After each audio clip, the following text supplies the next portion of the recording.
The champagne glass shattered at my feet. My husband's hand still hung in the air where he'd struck me. 300 executives went silent. He called me a leech, a gold digger crashing his company party. He had no idea the empire he bragged about? I built it. Every single piece. Before I tell you how I made a billionaire beau, hit that subscribe button. You won't believe how this ends. Now, let me take you back to where it all started. My name is Lorraine Monroe, and I grew up in Detroit with my grandmother after my parents died in a car accident when I was 7. We didn't have much. Grandma worked 2 jobs just to keep the lights on, but she always told me that education was the one thing nobody could ever take away from me. I believed her. I studied like my life depended on it because, honestly, it did. I got a full scholarship to business school, and while other kids were partying, I was working 3 jobs and building my dream. That dream was simple. I wanted to revolutionize the publishing industry. I wanted to give voices to authors who'd been ignored by the big traditional houses. Then I met Daniel Crawford. I was 26, catering a charity fundraiser to make extra money. He was 30, charming, from old money, and he looked at me like I was the only woman in the room. For 6 months, he pursued me relentlessly. Flowers every week, surprise visits to my tiny apartment, romantic dinners where he'd talk about building a life together when he proposed. It was everything you'd see in a movie. Rose petals, violins, a ring that cost more than my entire year's salary. I said yes because I loved him, I really did. But meeting his family? That should have been my first warning. His mother, Catherine, smiled at me with ice in her eyes. His father, William, barely looked up from his phone when we were introduced, and his sister, Angela. She hugged me and whispered, "Welcome to the family." But I saw her roll her eyes when she thought I wasn't looking. At family dinners, they'd make little comments about my urban background, about how different our worlds were. Daniel would laugh it off, tell me I was too sensitive, so I stayed quiet. Here's what Daniel didn't know. 3 months before our wedding, I launched my company, Meridian Press. I used my maiden name, Monroe, and kept everything completely separate from my life with him. Call it intuition or self-preservation, but something told me I needed to build something that was entirely mine. Daniel never asked what I did all day. When I worked late nights, he assumed I was at book club or out with friends. He'd say things like, "I'm glad you're comfortable," or "Must be nice having so much free time." I'd just smile and go back to building my empire. 5 years into our marriage, things started shifting. Daniel's family business, Crawford Hotels and Resorts, was hemorrhaging money. His father had mismanaged it for years, made bad investments, and now the board was talking about selling. Daniel's ego couldn't handle it. He became distant, mean. He'd come home smelling like perfume I didn't wear. He'd take mysterious business trips every other weekend. And his sister Angela?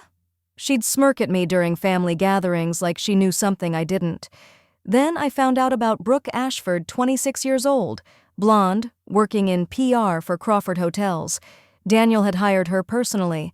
I discovered this accidentally when I saw a photo on Angela's social media, Daniel and Brooke at some company event, her hand resting a little too comfortably on his arm.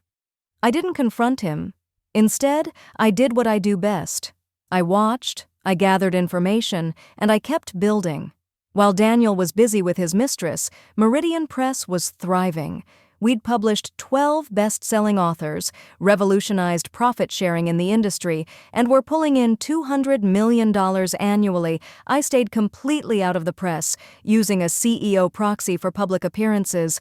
Nobody in Daniel's world had any idea who Lorraine Monroe was, and that's exactly how I wanted it.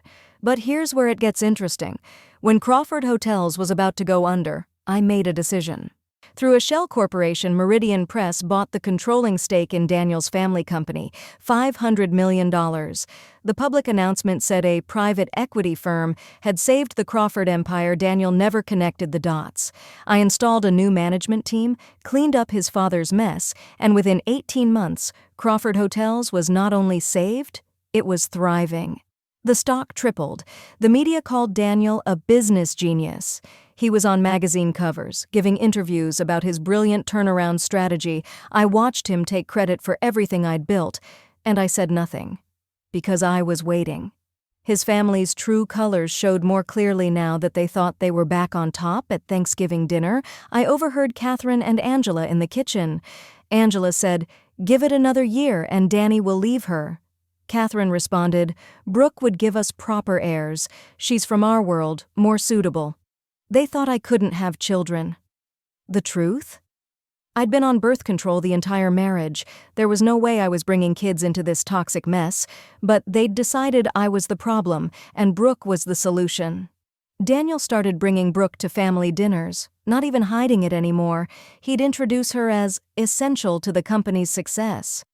Catherine would seat Brooke in the place of honor and put me at the far end of the table like I was some distant relative. Angela posted photos with Brooke on social media, tagging her future sister. And Daniel? He'd come home and complain that I was too quiet, too boring, not social enough. The man was gaslighting me while sleeping with another woman, and his entire family was in on it. Then came the Christmas party. The annual Crawford Hotels Christmas Gala, 300 executives, board members, investors, the who's who of the business world. I usually skipped these events, but Daniel insisted I come this year. "We need to keep up appearances," he said. I knew what he meant. I was the wife-shaped decoration he needed on his arm to maintain his image, so I went. I wore a simple black dress, minimal jewelry, and arrived separately because Daniel had gone early to prepare. When I walked into that ballroom, I saw her immediately, Brooke Ashford in a red dress, dripping in diamonds that I recognized instantly. They were Daniel's grandmother's diamonds. Family heirlooms that should have been mine. Catherine had given them to her. Brooke was hanging on Daniel's arm, laughing at something he said, and people were staring at me. I could hear the whispers, see the pitying looks. Angela accidentally spilled wine on my dress within the first 10 minutes. Catherine told someone loudly enough for me to hear, "Poor thing, she tries so hard." William looked right through me like I was invisible. I stood there watching my husband with his mistress, watching his family mock me, and I felt something click into place. This was it. This was the moment I'd been unconsciously preparing for. A board member approached me and asked who I was. Daniel laughed, actually laughed, and said, "Just my wife, she doesn't work." Brooke touched his arm and added, "Must be nice having so much free time." The group around them chuckled. I smiled politely and said something about understanding business pretty well, actually. Daniel's business partner seemed interested and asked me questions. That's when Daniel got angry. "She reads magazines," he said, cutting me off. "She doesn't run companies." I calmly corrected something he'd said about market trends. His face turned red. "Stop embarrassing me in front of important people," he hissed. Brooke was watching with this satisfied smirk on her face. Catherine and Angela had drifted closer, enjoying the show. I could have walked away. I could have stayed silent like I'd been doing for years. But then I said it. "Actually, Daniel, I know exactly how you saved this company. The investor who bailed you out." He didn't let me finish. "You don't know anything," he shouted. People turned to stare. I tried to continue. "The investor who saved Crawford Hotels was..." And that's when he slapped me, hard, across the face. The sound echoed through that silent ballroom. My champagne glass fell from my hand and shattered on the marble floor. 300 people froze. Brooke gasped dramatically. Catherine's eyes widened, but I swear I saw a hint of a smile. Angela had her phone out, probably already texting someone. Daniel's hand was still raised, his face twisted with rage. "Ungrateful Leech," he spat. "Gold-digging embarrassment. I gave you everything, and you can't even shut up for one night." The words hung in the air. My cheek burned, but I didn't cry. I didn't touch my face. I didn't look away. Instead, I pulled out my phone and made a call. "Mr. Peterson," I said calmly. "It's Ms. Monroe. I'm ready. Activate protocol." The head of Crawford's board of directors went pale. I watched the color drain from his face as he realized what was about to happen. Daniel stared at me. "Who the hell is Monroe? Who are you calling?" I didn't answer him. I looked at Mr. Peterson and nodded. He stepped forward, loosening his tie like a man about to deliver terrible news. "Mr. Crawford," he said quietly, "you might want to sit down." "What is this?" Daniel demanded. "Peterson, what's going on?" Mr. Peterson cleared his throat and addressed the room. "Ladies and gentlemen, I need to make an announcement regarding the ownership structure of Crawford Hotels and Resorts." The room went even quieter, if that was possible. "The majority shareholder of this company is Meridian Press. Meridian Press is wholly owned by Lorraine Monroe Crawford." He gestured to me. "This woman, standing right here." Daniel laughed. Actually laughed. "That's impossible. That's a joke, right? Some kind of prank?" But Mr. Peterson was already signaling to someone, and suddenly the massive screen behind the stage lit up documents, corporate structures, ownership papers, meeting minutes, and photos of me at board meetings, sitting at conference tables with executives, signing papers all with my maiden name, all from the past 5 years. Daniel's laughter died. His face went from red to white. Catherine grabbed William's arm. Angela's mouth hung open. "This can't be real," William stammered. Catherine turned on Daniel. "You said she was nobody. You said she was just some girl you married." Angela started backtracking immediately. "We always knew Lorraine was special. We always supported—" I held up my hand. "Don't." One word. That's all it took to shut her up. But the best part? Brooke. She stepped away from Daniel like he'd suddenly caught fire. "Wait," she said slowly. "You're broke? You didn't save the company?" "She did?" Daniel reached for her. "Baby, this is a misunderstanding. I can explain—" She jerked away from him. "Don't touch me. I didn't sign up for this." And she walked away. Just like that. The gold digger found no gold, and suddenly she had somewhere else to be. I took the microphone from Mr. Peterson. My hand was steady. My voice was clear. "Good evening. Most of you don't know me. I'm Lorraine Monroe. I built Meridian Press from a basement in Detroit with $3,000 and a dream today. That company is worth over $1 billion. When Crawford Hotels was about to collapse, I bought it. I saved it. I turned it around. I did this quietly because I loved the man I married, or at least I loved who I thought he was." I looked directly at Daniel. "Your mother knew about your mistress. She encouraged it. Told you I wasn't suitable, that Brooke was more your type. Your sister posted photos mocking me online, counting down the days until you'd leave me. Your father asked me at Thanksgiving if I'd consider stepping aside for a more appropriate wife." The room gasped. Catherine tried to move toward the exit, but I'd had security lock the doors. Nobody was leaving until I was finished. "I have recordings," I continued, "screenshots, emails, everything, and effective immediately. I'm stepping into my public role as CEO of both Meridian Press and Crawford Hotels and Resorts. Daniel Crawford is removed from all executive positions. The board has already voted unanimously.